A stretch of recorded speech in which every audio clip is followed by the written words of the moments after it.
Hey everyone, welcome to Princess of Gay. I'm your host Connie, and today we are here with my episode or my my reaction to episodes 8 through 10 of My Adventures with Superman. That's right, we're finishing it off today. Partially because I have heard that 8 and 9 is a two-parter, and 10 sort of ties into them. Um, but all in all, I've just overall heard that it's probably good to watch these together. Um, so that's what we're doing. And hopefully it ends up being a good finale. Now, season 2 is already greenlit, it is already happening. We just don't know how long it's going to take due to, writers and actors strikes and all. But it's definitely happening. We have had that confirmation, I've heard. So, yeah. Hopefully things work out soon and, these companies start to agree to, pay people properly. And we can get season 2 maybe within a year. We'll see. Maybe. Who knows? Um, but yeah. So last time we had Mr. Mix's Pitlick and the Council of Lois Lanes, and just set up stuff with the multiverse, set up stuff with things bigger than just what's happening in Metropolis. I don't know if that's going to connect to Task Force X at all, but I guess we'll see.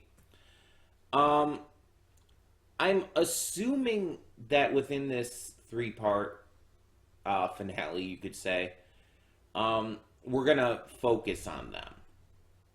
I assume we're not going to really focus too much on the older villains, except Dr. Ivo, because for obvious reasons he's being brought back by Task Force X.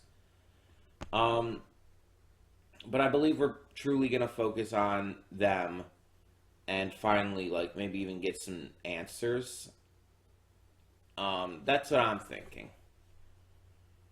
Uh, but I'm very interested nonetheless to see where this goes. There's still a bunch of theories abound within this, and we'll see if any of them get confirmed in this set of episodes. And obviously, I will announce in the afterthoughts what will be replacing this. So stay tuned for that. But in the meantime, we're just going to get on with this. Sorry if I seem a little out of it. I woke up just a little bit ago.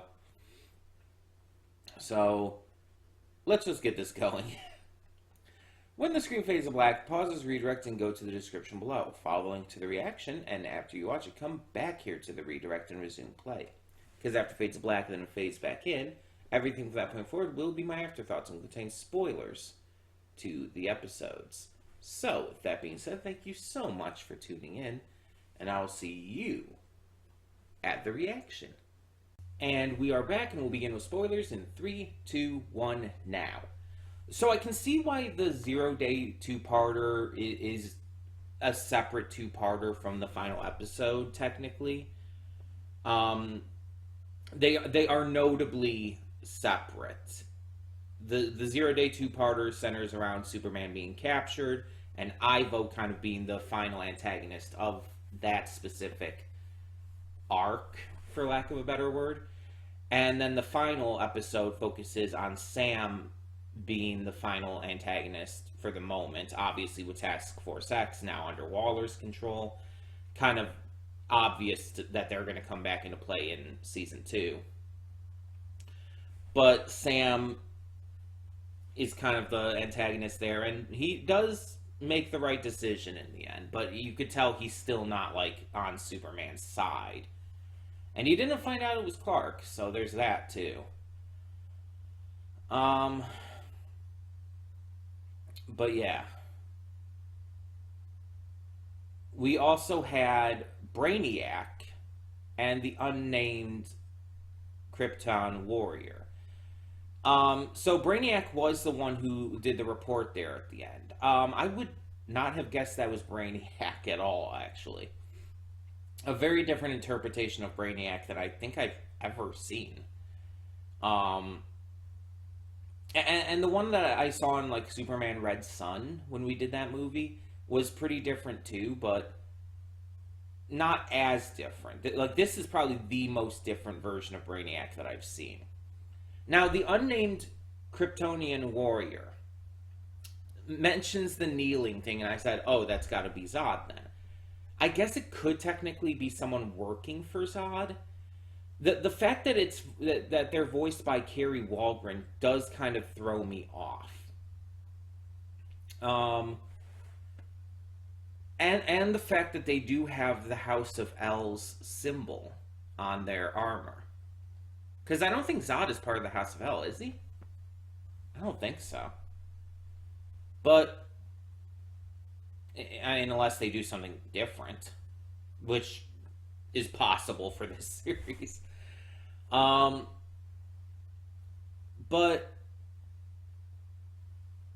so, if this isn't Zod, then it has to, again, be someone working under Zod. And the fact that it's Carrie Walgren. Now, that doesn't necessarily mean too much. It doesn't necessarily... It could just be the voice at the moment, but... What if it's Kara? Like, she's obviously part of the House of L. She would be on Krypton at this point, and what if she's under like Zod's control at the moment? Not like brainwashing necessarily, but like what if she's serving him at the moment? And well, they wouldn't be on Krypton, but you know what I mean. But she comes into play in season 2, and maybe she eventually like realizes that Zod is wrong and ends up working with Clark and them and becomes Supergirl, as Kara typically does. And that's a possibility. I would not mind seeing Supergirl in season 2. The Neil thing, like that's obviously Zod's thing. Neil before Zod. It's like, I don't know. I guess we'll have to see when season 2 eventually comes. But yeah, we're definitely seeing the setups for season 2. There's the information about like Task Force X's superiors and all. I'm wondering who those are going to be. Like who's the ones who demoted Sam and put Waller in charge. I wonder if they would have still done that if they knew that Waller had caused all these problems, had basically let the villains get loose, and Ivo attacked the city and everything. But then again, if what Waller was saying was correct, the higher ups also seem to be more on the goal of just destroy any threat without worrying about protecting the citizens. While Sam very much wants to make sure that innocent civilians are kept safe. We've seen that prior to now even. He's not... I stand by, and I stand by that he's not a bad person, but that he is doing bad things and is a little too hard-headed to acknowledge that. Though it seems like he's a little more willing to listen by the end. But I think, honestly, the only reason he stopped was because of Lois, and because of her saying, if you truly love me, you'll let him go or whatever she said specifically. If it weren't for that, I don't think he would have changed his mind. So yeah. Um, I think that there is a strong possibility though that he could be redeemed in season two, like completely. Um, and I'm kind of hoping that it does end up happening. But we know Waller's not going to be. It's very unlikely that Slade will be. I'm just interested to see where all of that ends up going. There's a lot of interesting setups. I'll say that. I'm very excited to see more of maybe some of these villains, more of the Kryptonian lore being introduced. I'm I'm hoping, but I honestly don't think that it will. But I'm hoping season two might be bumped up to maybe at least 12 episodes. Just have like a couple more, because if especially if they're going to do a lot more like heavy story stuff, I feel like having at least a couple more episodes could help. But like I said, I'm doubting that that's going to happen. It'll probably be 10 again. Um, we'll see. We'll see. Probably won't get that for a while though, anyway, because of the strikes going on. So I guess we'll have to wait for that. The action in these episodes was good. Um, Clark getting his super hearing and everything, like seeing how that's how he's struggling with that at first and everything. Jor-El starting to actually, get through to Superman a little bit, showing not only that he isn't the bad guy in all of this, but that he's at the very least against all of this shit going on. That what happened with the robots in the ship was like a safety protocol rather than anything that he actively wanted. Like he even seemed like freaked out. It's like, oh shit, kryptonite. And then he helped take down the robots too. Mind you, it's just like an AI of him. It's not actually him because he's actually dead. But still, point is still there. And he actually got some information through if Clark, like recognized that he was speaking to him at the moment, considering he was not in the best condition. But yeah, he actually got some words out in English. So that's interesting in and of itself. Wonder if there's a reason for that, or if maybe those words are just the same in both languages. I don't know. But yeah, either way, if Clark did like fully comprehend that and all, then he'll know that that was indeed his father, which he had already kind of thought about before, but he'll know for sure, and he'll be able to tell that he was not the bad guy.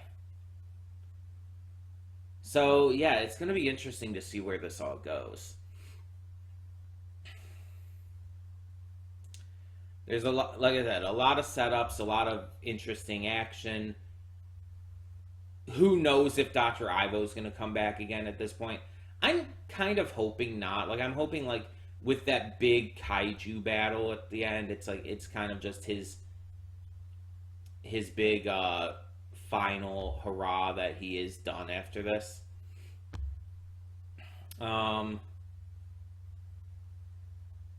And having the final episode also be where our crew gets their gets their promotions. I don't know why I couldn't think of the word, gets their promotions and become actual reporters and everything. That's also nice to see. I like that. I think that's a good time to do it by having like them start off as interns and then work up to being actual reporters at the end of the season. Also, Jimmy sold Flamebird to Perry for over $5 million. It's like, Jesus. All right. I wonder if they're gonna like tackle Jimmy being rich more in season two at all. Like him like maybe blowing the money because he can. That would be interesting. Um, or if they're gonna do something more along the lines of like Greg from Steven Universe, it's like, oh yeah, we'll blow a bunch of it right off the bat, but then I'll actually hold on to the rest of it to be smart about having all that money to act as a sort of safety net in case I need it and all. I don't know. I guess it's another thing we'll just have to wait and see on. But yeah, I'm definitely interested to see more. There's a lot of great things they could do with this mythos. There's a lot of more villains they could bring in. They could even bring in more of the same villains again if they wanted. There's so much they could do. And I do want to touch on real quick Lois's hypocrisy because I know it's going to be brought up, at least probably by Venom, because we definitely differ on how we feel about Lois in this. It seems. Um, I fully acknowledge, and I mentioned in the reaction that Lois was being hypocritical by hiding the file from the League of Loises. I fully acknowledge that she was in the wrong there to hide that, but you also kind of understand why she was doing so, especially with Clark's mental state being kind of fragile as it was at the time. I'm not saying that like it was necessarily excusable, especially with the fact that it's she's just doing what she hates others doing to her. That she's perpetuating the same issues that she has with her father and that she had with Clark. And they eventually reveal it. It is eventually revealed to Clark. Thanks to Jimmy, especially. But I really do think Lois should have revealed it sooner. I will agree on that. But I understand not only why she didn't, but I also understand from like the writing perspective why they did that, to show that Lois isn't perfect either. That Lois can make these same mistakes that she has issue with, that she's kind of hypocritical. Because guess what? Lois is human. She's just as susceptible to these mistakes as anyone. And even though Clark technically is not, I mean, like mentally, he basically is, mentally and emotionally. So you could still say the same about him too. Um, these characters are human or human adjacent, we'll say for Clark. It's like, yeah, they're very capable of making mistakes and doing wrong things.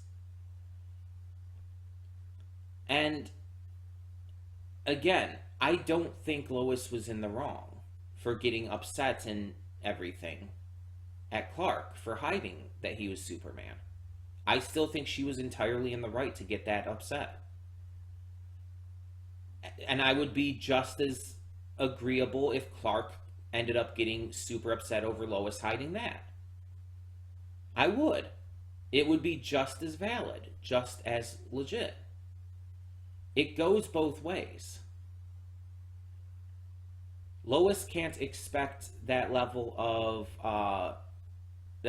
honesty, that level of openness if she's not going to give it herself, right? It has to go both ways, and so she was hypocritical there. But again, there was a little bit of a difference in their mental states at the moment. Clark's mental state was he was in a really bad place, and even Jimmy acknowledged that revealing that could have disastrous effects on Clark, and they understood that it probably wasn't the best idea at the time. So it's more than likely that they were going to reveal it, just not yet.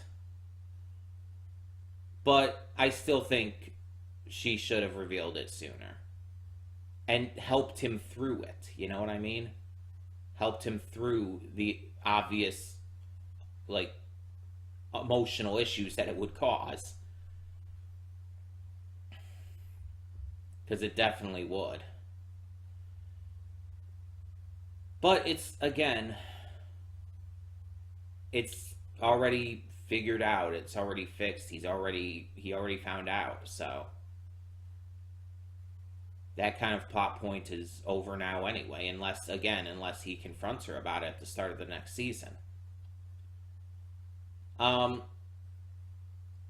yeah, it's very much a thing that both sides can have been in the wrong in these different situations. And I want to make it clear again, like I said before, Lois did take things a little far. Her reaction to that was extreme. Like, jumping off a building is pretty crazy. But her being angry at Clark is not. Her being angry at Clark is perfectly reasonable. And like I said, if Clark ended up having been angry at Lois for hiding this, it would have been perfectly reasonable. So far, at least, it doesn't seem like he's that upset about it. And if that's the case, whatever. I mean, we can't get upset on his account, really. I know he's a fictional character, but it's like the only person that can truly be upset about that is him. We don't have a right to that anger. We don't have a right to that annoyance.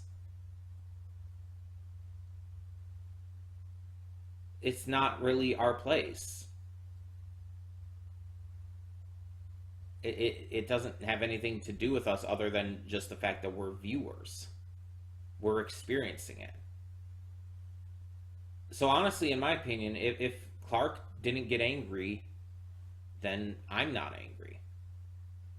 I still think she should have told him. I still think Lois is a hypocrite for it, but I'm not angry about it. Because Clark seems okay. But again, I like that we're showing that both sides can be in the wrong and that both sides can have these same kinds of issues. It makes them feel human. It makes them feel real. It allows us to connect with them better. So I'm definitely a fan of this series. It's probably my favorite Superman project, honestly. Like I've always been more of a Batman or Wonder Woman fan, but there's been multiple Superman projects I liked, and this is probably my favorite though. I just feel like the characters feel a little more human to me, a little more realistic. And I'm just more into the story, the villains, how they're portrayed in this than I was in other iterations.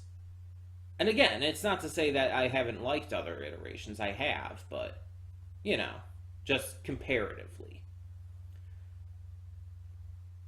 I especially like Clark/Superman being kind of goofy, kind of a big doof and everything. Like, even when he's Superman, not just as Clark, because there's been multiple iterations where, when he's Clark, he's kind of a doofus. But as Superman, he's like this strong-jawed beacon of hope all the time, and he's like this perfect guy, and it's like, never really quite been into that. I like it better when he's still kind of doofy as Superman. When he feels like in a lot of ways the same guy, just, acting more heroic. I like that. because again, it makes him feel like less of this, for lack of a better way of putting it, alien creature, and more of one of us. And that's what Superman, in my eyes, should feel like. One of us. A hero amongst us. Who may be alien, but feels like he's just part of our society. That he represents the people of Metropolis and beyond.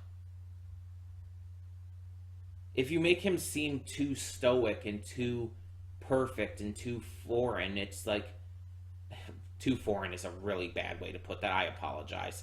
You know what I mean. Too disconnected from the average person. It keeps him from being relatable and connectable and all of that. Like, the story is, in general, based on basically every iteration, is basically an immigrant story. And it's amazing that one of the most beloved superhero stories of all time is an immigrant story. There's a lot of people who don't like that take on it and will try to argue that, but that is what it is. He is an immigrant from another planet, a literal alien in this case, rather than in the way talked about with immigrants. And he ends up representing the best of what Metropolis has to offer. Like, you I don't know how you could watch or read or get invested in Superman at all without realizing what it is in that regard. But there are people who try to argue against that. And it's like, no, Superman is an all-American hero. And I've heard a lot of people, a lot of racists, argue that you can't make Superman a person of color because it's like, no, Superman's a white man. And it's like, ugh. Just groan whenever people bring that shit up. But yeah, it's like, and he is presentably white in this as well, even though technically he's not in actuality, because he's, not even human. But Superman, you can make Superman any race and it doesn't matter. And I'm talking about Clark. You could make him look black, you could make him look Asian, you could make him look Hispanic or Arabic, anything. And it would still be just as Superman. Like, the argument that he has to be white is ridiculous. And again, kind of makes no sense because, again, he's not human. There is nothing saying that he has to look white. That has no relevance to anything. People are stupid and racist, though, so I feel like I kind of went on a tangent there out of nowhere, but the point is, I'm really enjoying this take on Superman more than others. So I really can't wait for season 2. That's going to be so good. Obviously, I will be reacting to it once that eventually comes. But in the meantime, that means we have to choose something else to take over for this. And I actually wasn't planning on finishing this as soon, so I had to kind of think, like, because I'm kind of doing this thing right now where I'm already like, okay, this slot is going to be replaced with this once I finish. I'm planning things out a little more ahead of time at the moment. And so, again, I wasn't, like, prepared for this to end so soon, but I do have a replacement already in mind. Some people might be hoping for one thing, but again, I was actually expecting something else to end before this. So, in terms of first impressions continuations as well, because this is one of those. But we are going to be replacing this slot by getting back to Moon Girl and Devil Dinosaur. That is, we are going to be coming back to that right away, pretty much whenever I start to get back into it. With I believe episode 9 is the next one we're going to get to. But yeah, so if you were hoping for or expecting something else, I mean, that might be going into the next slot that opens up for first impressions. So just keep patient. Things will be coming up. I've just been planning things out a little more ahead of time. And again, I actually wasn't expecting to get this done so soon, but then I heard that there was the two-parter and the last one kind of connects to it, and so I decided to do them all together instead of just doing one at a time. This probably wouldn't have been finished for a couple weeks otherwise. But yeah, either way.